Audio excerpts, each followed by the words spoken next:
আমাদের দলের কিছু কিছু লোক এরাও আওয়ামী লীগের 15 বছর দেখছে লুটপাট করে খাইতেছে।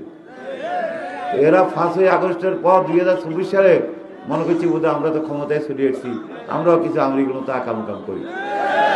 আবার কিছু কিছু লোক আছে এখনো ধৈর্য ধরে আছে, আল্লাহ বিএনপি ক্ষমতা আসুক, তাহলে আওয়ামী লীগের নেতা কর্মীরা যত আকাম করে যেভাবে টাকার মালিক হয়েছে আমরাও সেইভাবে টাকার মালিক হব।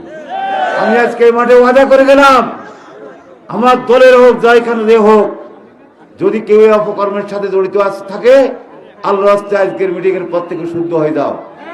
আর যদি পরিবর্তন না আসে, কোন সন্ত্রাসীকে রক্ষা করা হবে না। সন্ত্রাসীর ব্যাপারে আমাদের কোনো আপোষ নাই।